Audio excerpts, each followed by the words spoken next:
andar, poisar, pensar.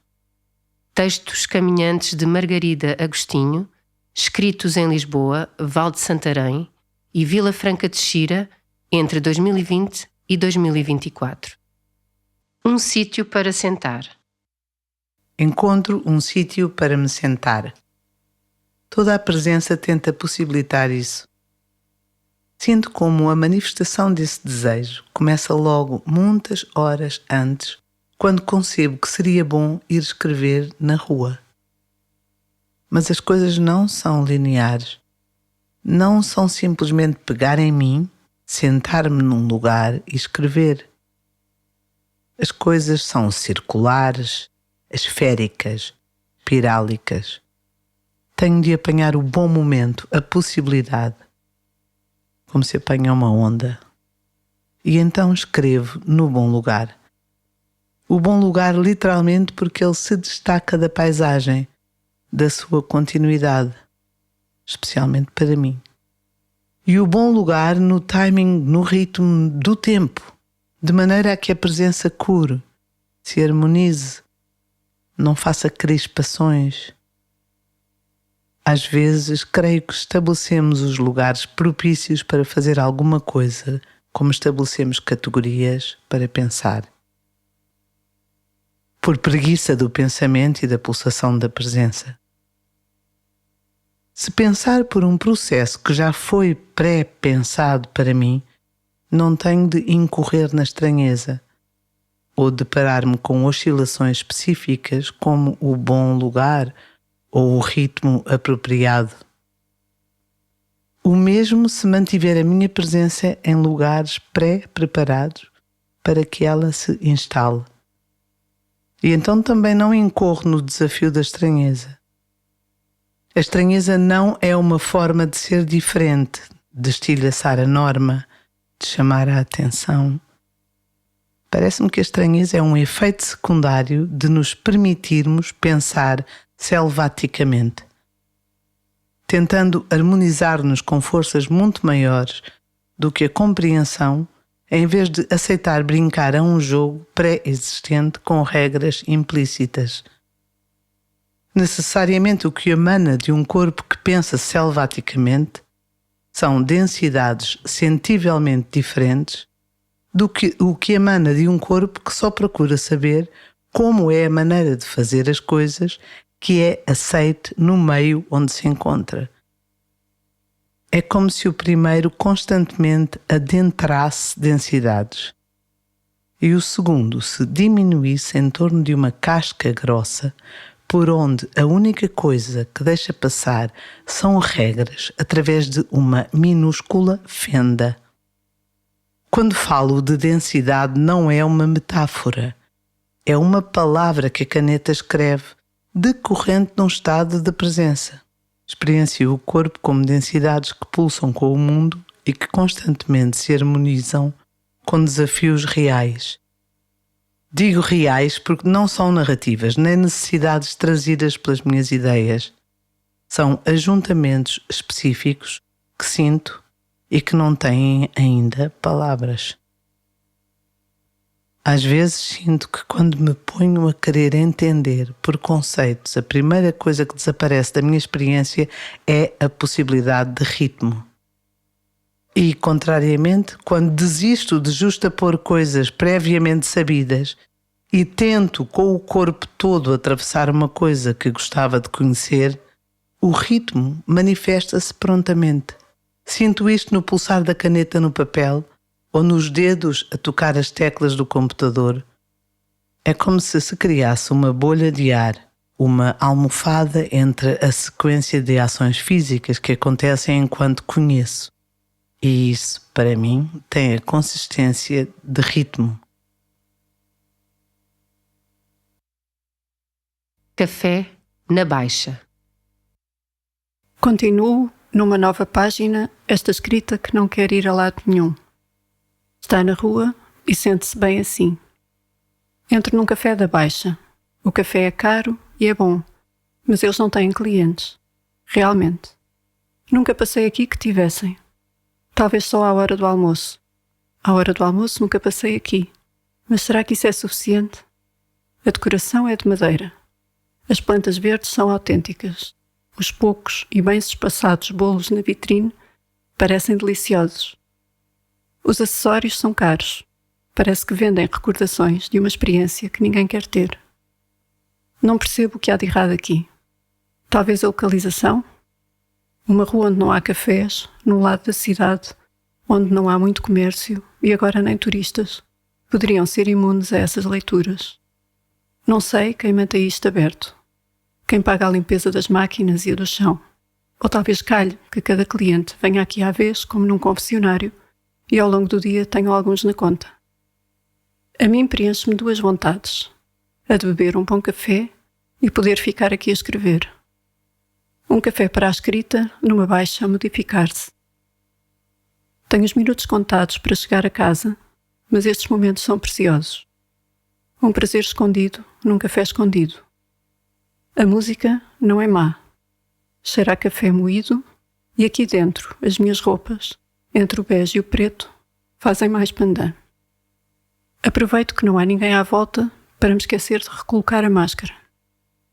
Passar do ar na cara ao pé de desconhecidos começa a ser sentido como se estivesse de calções curtinhos.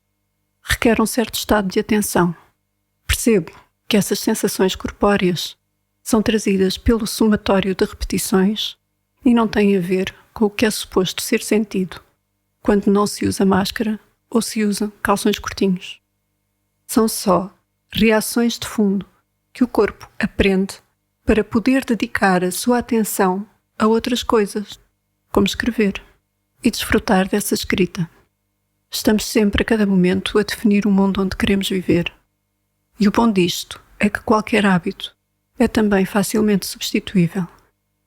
Muito mais facilmente do que suspeitamos muitas vezes. Ficam-nos mais os hábitos de acharmos que o que fazemos é um hábito do que aquilo que fazemos realmente. Creio que é o entendimento do mundo que queremos para nós que nos leva a fazer o que fazemos. E esse entendimento do mundo é que não muda e é mais invisível. Um armário frigorífico vende apenas still water e sparkling water, Vitalis e pedras, respectivamente. Todas as garrafas cuidadosamente alinhadas. A repetição faz-me lembrar pop art. Pop art minimalista em tons de madeira e preto, e verde planta. Chega um cliente. É hora de me ir embora.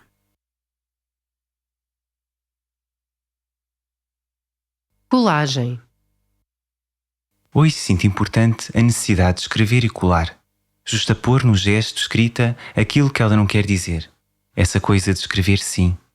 Conheço difícil adentrar uma qualidade de escrita constante. E talvez não seja isso que ela queira mesmo. O caminho que traço, caminhando, sei que quando se fazem descobertas, há um momento que se lhes segue de nada. É aqui que aparece a colagem. Este sentimento de que o que quer que seja descoberto não merece ser fixado. Hoje está um dia convidativo à fotografia. Um acinzentado que me diz coisas. Caminho na rua e parece que as imagens vêm ter comigo, agregando-se nesta luminosidade para que as aprecie. Neste momento, sinto que o movimento está menos físico. É muito aventureiro esta coisa de estar sincronizada com o que estou a sentir. Contrariamente ao que se pode pensar, não preciso de uma regra exterior para me dizer o que fazer. Mas às vezes cai uma dúvida, porque sinto o apelo de uma camada que me diz: podia estar a fazer aquilo que é esperado de mim. Há certos universos onde o corpo se materializa em que não existe neles, e no entanto estamos todos sempre aqui. O que me resta é fazer aquilo que o sentir me ensina. Não existe outra realidade. Digo isto e qualquer coisa no coração aquece. Há aqui um rigor tão subtil, corro o risco de o trocar pela primeira tarefa que parece difícil. Por alguma razão, eu acho que seria bom fazê-la. Mas depois cai o buraco negro, aquele para onde às vezes sinto que vai a comida que ingiro. Qualquer coisa que desaparece dentro de mim e nunca toca no fundo. Talvez isso seja parte da sensação de ser eu, ou seja pelo menos uma nota da minha escala musical. Mas há outras. Há a sensação inesquecível do movimento a passar, do deslizar dos tecidos, pensamento engrossando para querer trazer qualquer coisa à luz. Volto à minha colagem. Ela já tinha aparecido hoje enquanto tentava alinhar palavras no café. Colagem em torno de um centro vazio. O facto de justapor densidades e ver que o que as aparentemente ordena é precisamente a ausência daquilo que elas são. Por isso, na realidade, não há hierarquias, só há formas redondas, espiralando à volta de um lugar que não é da mesma natureza dessas entidades que se agregaram. Acho que é isto que era importante dizer hoje. Avançar. Avanço mais um pouco no meu caderno. As notas são contínuas. Lido com algum peso da umidade e uma vontade de me colocar nesta posição e escrever. O sítio onde escrevo é um sítio privilegiado. Qualquer sítio que provenha de uma demora do pensamento misturada com um querer ser que confunde tudo, gera em mim uma sensação de prazer muito específica. Talvez esteja perto do que eu considero luxo, uma qualidade de vibração que se encontra em certos lugares, em certos pratos, em certos tecidos. Não tem a ver com o seu custo ou design, mas com um pensamento no rigor da loucura que se traz físico, sem se enredar demasiado em condescendências que não são do universo do seu rigor. O tempo está instável e os meus pensamentos também. Penso coisas diferentes em dias de sol ou de chuva, e quando o tempo não se decide, eu também não me decido sobre que coisas vêm a seguir umas das outras. Porque é diferente escrever com o sol batendo de frente na cara, ou com o vento cortando e levantando-me os cabelos, e às vezes basta só uma pequena nuvem cinzenta passar entre mim e o sol demoradamente para que uma paisagem se torne noutra. Há vagos timbres de garfos e facas batendo nos pratos. Próximo de mim, algumas pessoas comem aproveitando o silêncio do lugar. Eu alimento-me mais do silêncio e do calor do sol quando ele se derrama um pouco em mim. Depois é varrido pelo vento e algo na parte de trás da minha existência começa a dizer: talvez seja melhor ir embora. Daqui a pouco vais ficar congelada. Deixo que essa voz continue por onde ela desejar. Dizer isto faz-me lembrar da rua da Escola Politécnica. Possivelmente foi uma sensação de temperatura do corpo que liga uma coisa à outra, ou um estado de nostalgia ao dizer aquilo. São sempre estranhos os caminhos do que chega até nós. Muitas coisas são memórias, mas acho que a maioria são desejos do que se quer que aconteça, embrulhados em sensações anteriores. Penso no gato Vítor, todo o dia à espera que alguém lhe chegue e lhe faça festas. Possivelmente cada um de nós também há de estar em alguma parte das nossas vidas à espera que alguma coisa chegue e nos faça festas. E quer-me parecer que quando essas festas são realmente ajustadas e não as achamos nem demasiado impetuosas, nem demasiado flácidas, nem reparamos nelas quando acontecem e continuamos impacientemente esperando pelas que hão de vir.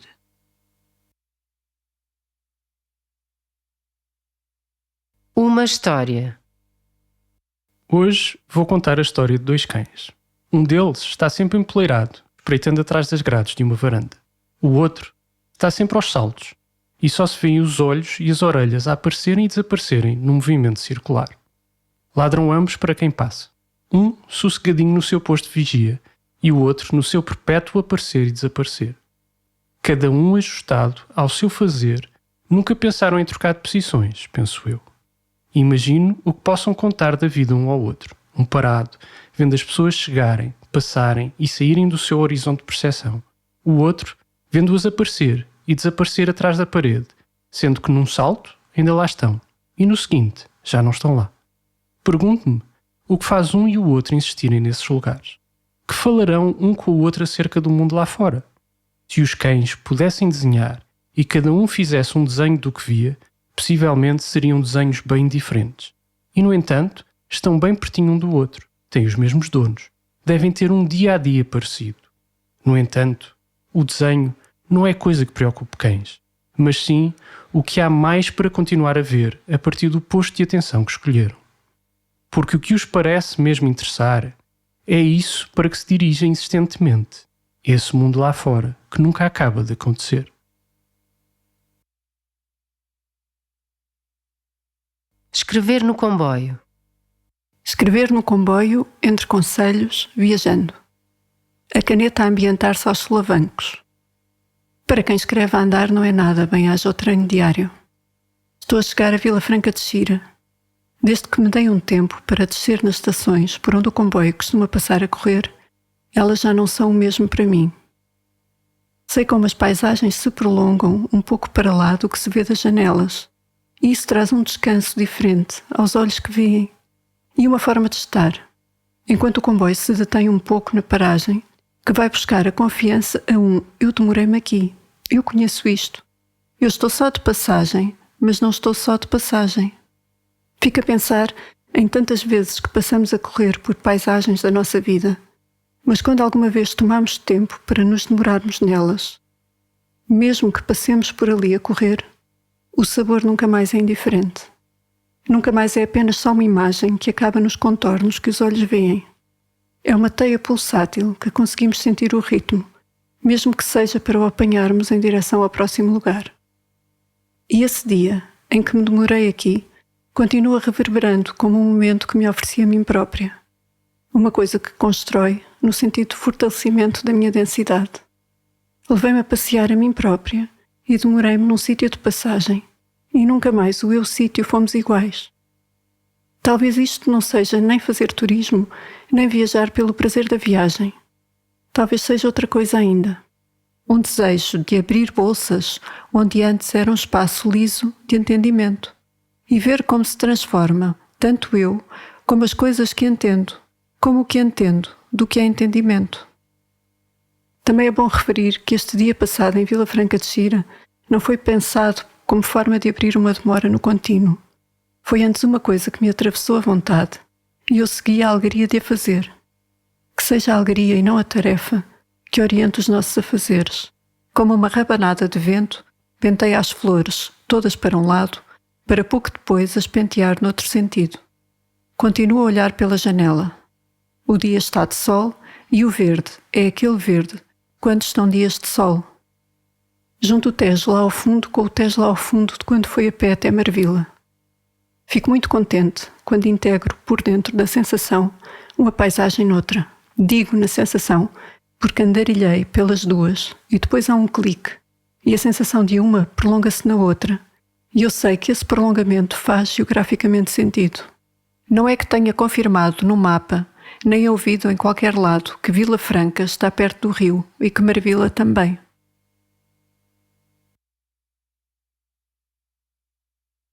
Sobre o gesto que atravessa cada um. Estou cada vez mais praticante de andar. Andar atrás das pernas e ao mesmo tempo para o sítio onde quero ir. Fazer isto faz-me reparar nas sucessões de acaso que ocorrem. Escolher mais um lado do caminho ou outro consoante esteja parada uma caminhoneta de entregas ou de mudanças, ou um grupo de turistas de caras espantadas e trolas na mão. Se vai uma velhinha no seu passo vagaroso e decidido, qualquer dia destes, a velhinha sou eu. Ou alguém que me deixa perturbada pela energia que emana. Consoante o lado do passeio, vejo coisas diferentes. Varandas que do outro lado não tinha ângulo para ver. Becos que de longe parecem só reentrâncias no passeio.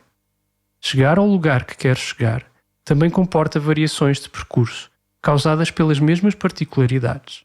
E de repente estou num caminho em que já há meses que não passava e reparo que há cafés novos, pessoas diferentes na rua, que pintaram uma fachada de amarelo torrado.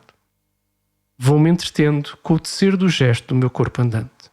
Os corpos dizem muitas coisas quando andam. É claro que cada um lhe imprime a velocidade e a tonicidade adequadas aonde quer ir e que tempo tem para isso. Mas atrás desses comandos há uma forma como cada corpo deixa passar movimento, que respalda com o que cada corpo está pensado, para além daquilo que se pode traduzir por agora tenho de ir ali e não posso esquecer de não sei o quê. E já agora também me lembrei daquela conversa onde não devia ter dito qualquer coisa que disse. É um movimento de pensamento na forma como o corpo ondula ao andar, como se apercebe dos outros corpos que o cruzam, como atravessa e se deixa atravessar. Talvez seja parecido a passear o cão. Quando o cão encontra outro cão, há sempre uma espécie de reconhecimento, às vezes mais perceptível, outras mais subtil, ainda que os respectivos donos possam não fazer nada que tenha a ver com esse encontro.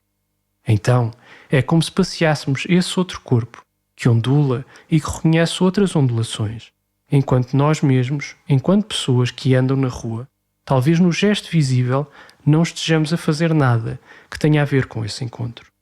Estou em crer que os nossos pensamentos profundos também se estão encontrando nessa ondulação.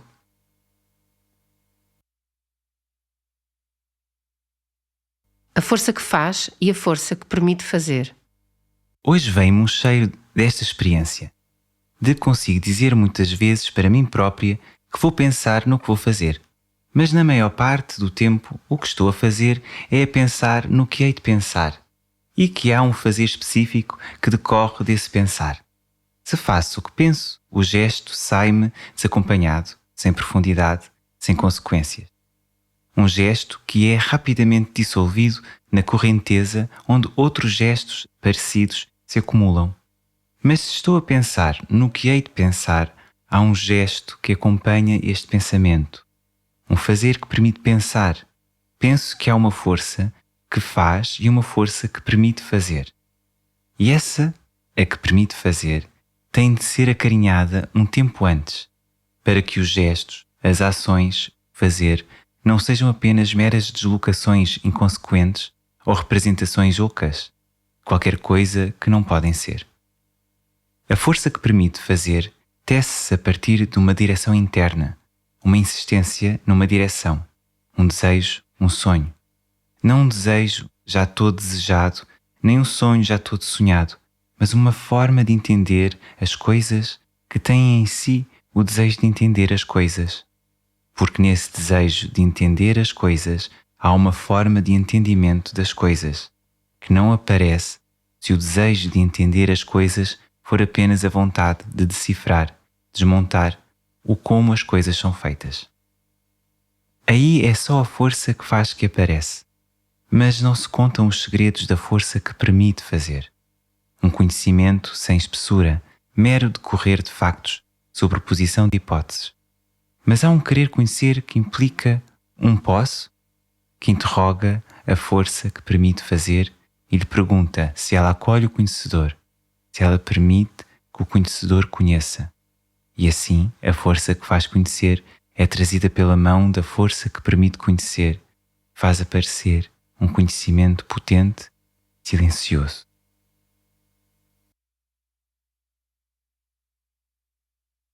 Pensar um bocadinho e depois ver o que acontece.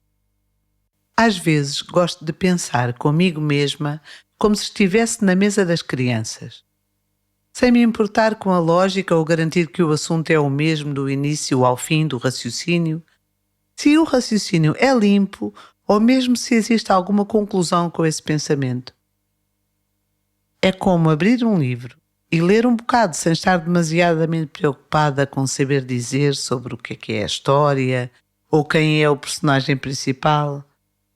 Contrariamente ao que poderia parecer, uma prática assim não definha uma forma de pensar que chega a um fim, se a necessidade é essa.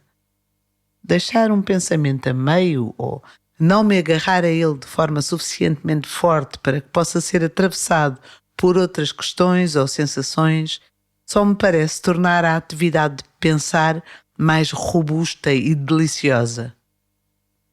É como apagar o arroz antes que esteja cozido e depois esperar um pouco. E dessa espera, em que não estamos a fazer nada, o arroz acaba de cozer e fica no ponto. Assim também me parece que o pensamento, para se pensar completamente, tem de se deixar de fazer força sobre ele a partir de um dado momento e ficar a observar para onde vai, como se mistura com o que pensa. Às vezes reparo também que o pensamento se acabou de pensar porque noto em mim que a urgência que o convocou desaparece. Não que eu tenha alguma coisa para pôr no meu caderno de observações de que o que tenho pensado chegou a determinada conclusão. É uma conclusão omissa, muitas vezes para se respeitar o que se conclui, que, como já se sabe, nunca pode ser nada de definitivo e assim não nomeado, pode ser deixado no brotar do seu ser e não ficar a abafar um assunto porque não se soube pensar melhor. Às vezes sinto que penso com um interlocutor, alguém que não sou completamente eu e que se atravessa nesse pensamento para fazer ricochete com ele, para o entrecortar. Como se o que estou a fazer pensando fosse uma colagem cujo sentido é mais profundo do que a justaposição das peças, mas que essa justaposição é incontornável para a emergência desse sentido. É mais uma vez um sentido mudo, sem forma, sem desejo de se completar num aparecimento indiscutível.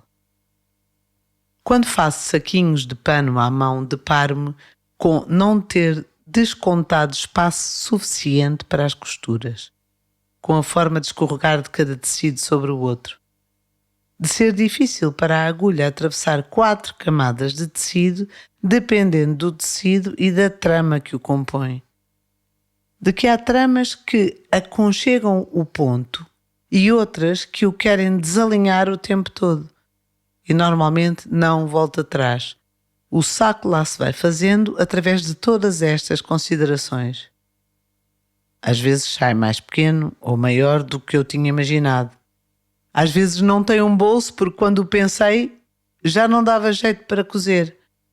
Às vezes a forma não é a que fica mais harmoniosa com o tipo de densidade do tecido, mas outras vezes é o próprio tecido que me indica a forma que quer ter, apesar de eu ter pensado que seria outra. E dá-me a sensação de que isto é pensar. É estar comprometido com um ponto, pensar sobre um assunto, fazer um saco, mas estar completamente livre sobre todos os outros aspectos. Podendo até acontecer que o assunto não se pense ou o saco não se faça. Mas o que está a acontecer é uma coisa muito mais preciosa. É uma confiança no pensar. É uma confiança no fazer. Não é um gesto que se faz com a atenção do querer que pretende um resultado a todo o custo e a devolução do exterior do impacto desse resultado.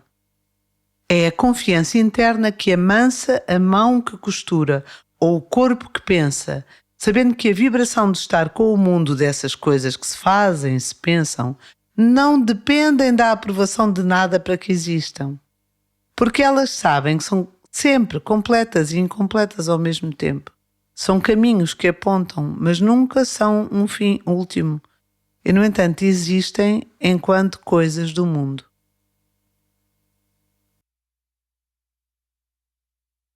Escolhas. É fantástico como assim que me calo tenho tantas coisas para dizer. O pensamento lá vai nas suas infinitas associações, lembrando-se disto e depois daquilo, queixando-se que tem fome, ou sono, ou frio, ou calor, que lhe apetecia estar noutro lugar, noutro tempo, noutro género, noutra idade. Mas assim que tudo isto se cala para começar a escrever, outras coisas se alinham para a escrita. Para a escrita aparecem aquelas coisas lá mais atrás. Gosto de pensar que são as que fazem aparecer as outras, mas não sei. As que reparam que quando sinto extrema satisfação em justapor padrões de tecidos, é porque o pensamento tem estado a ganhar confiança de andar um pouco à solta, sem se focar em resolver problemas. Ou pelo menos não ter isso como uma primeira camada. Mas também como os desejos se vão desenrolando. A vontade de escrever aparece, e aparece sem nada de específico para dizer, mas com muita vontade. Nesse momento digo a mim própria, vou escrever.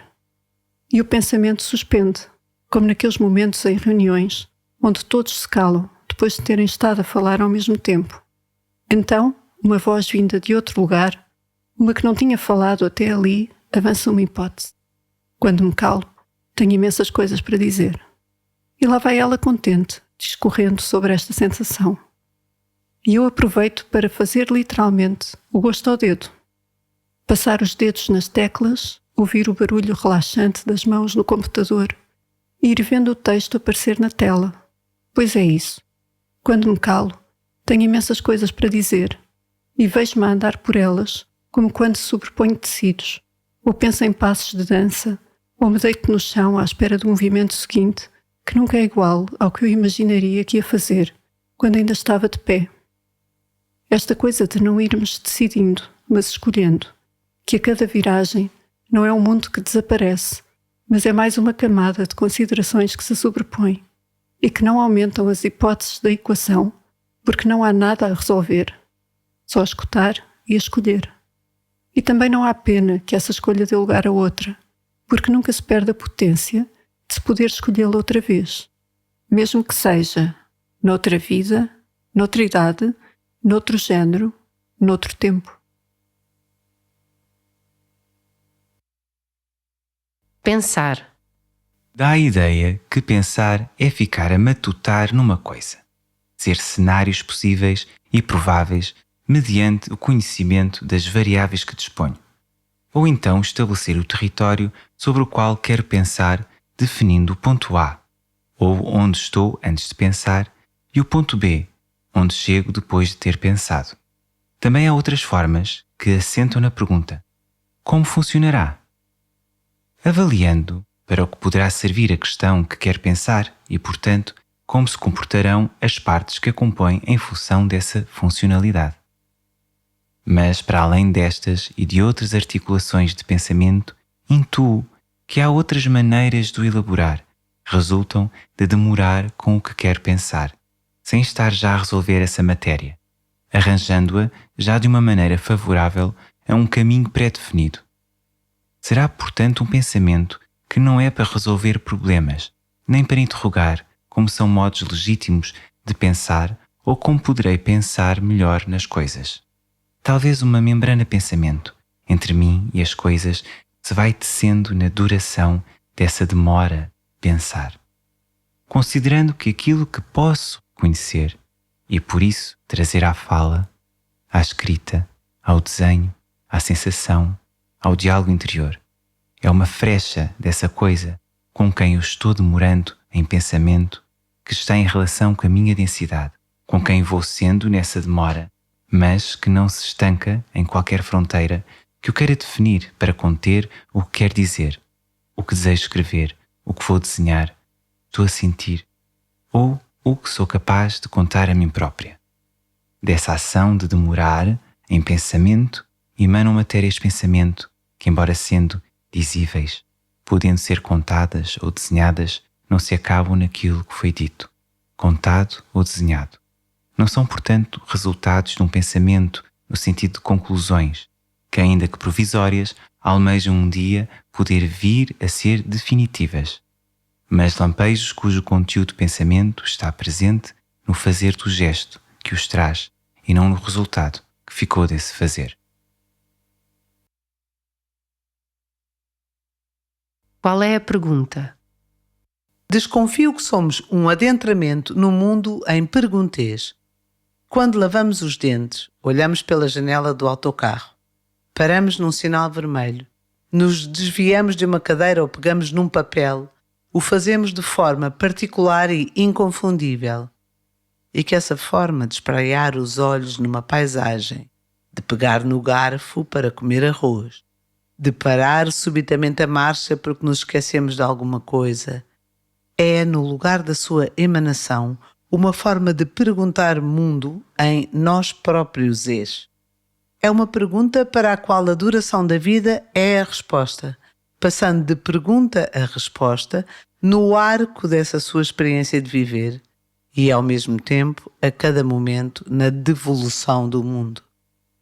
Na forma particular como o ouço a responder em eu próprio és, enquanto eu aprendo mundês para o poder ouvir.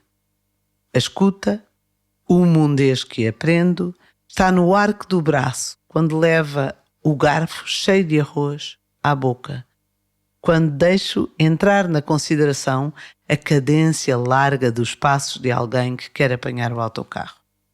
Quando vejo como a cadeira da qual me quero desviar arredonda as curvas para me deixar passar. Desconfio que nós somos a pergunta. Esse cantar de entoação que acaba interrogativamente para cima, com um suave torcer da cabeça, como um movimento espiralar das plantas crescendo. Nós também continuamos corpo, mundo, espiralando para fora, enquanto para dentro, na pertinência da pergunta que vamos sendo.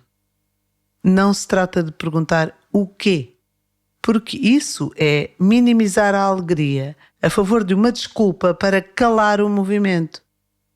Seria como ligar o carro e assim que o motor pegasse, dar por acabada a viagem.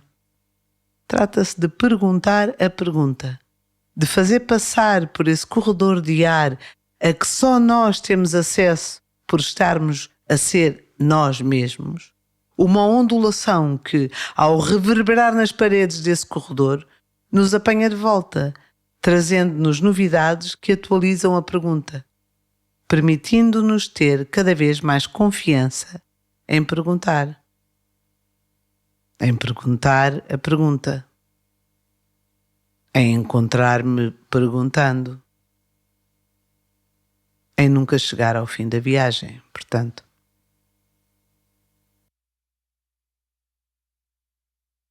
O Reino de Reis. Uma das coisas que me dá mais prazer é arranjar as coisas de uma certa maneira. Não sei qual é a maneira. Não estou à procura de nenhuma receita para que, uma vez definida e otimizada, eu passe a juntar as coisas sempre dessa maneira. É mesmo a contínua consideração de colocar uma coisa ao lado da outra, um pensamento ao lado do outro, um pensamento ao lado de uma banana, um tecido ao lado de uma máquina de escrever. E isto nunca está acabado, porque é como se, quando as coisas estão colocadas de uma certa maneira, elas ganhassem o brilho de estarem sempre a coacontecer, ainda que a forma se mantenha naquele arranjo. E isso dá-me uma grande felicidade. Mas essa felicidade não tapa a vontade de continuar a colocar as coisas de uma certa maneira, outras coisas de outras certas maneiras. Às vezes, uma coisa que já fez parte de um arranjo passa a alinhar-se com outro conjunto, com outro alinhamento, desliza de um ajuntamento para outro. E às vezes, uma mesma coisa convive em vários arranjos e só a forma como se entende a si própria em determinado momento é que faz emergir o ajuntamento com que se compõe. E isso nunca implica um conflito de interesses, pois no fim de contas a coisa é sempre livre para se rearranjar de alguma forma com outras coisas. Este desejo de arranjar as coisas de uma certa maneira é então uma prática de liberdade e muiteza. Liberdade porque, mesmo pondo as coisas juntas de determinada maneira, elas seguem sendo si mesmas, nunca desaparecendo em prol de um coletivo. E de muiteza, porque as certas maneiras em que posso colocar as coisas são certas, mas infinitas, incalculáveis, abundantes. É como se vivesse num reino de reis.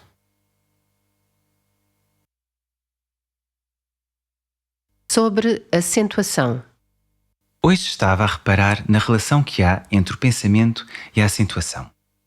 Penso, por exemplo, na acentuação das palavras.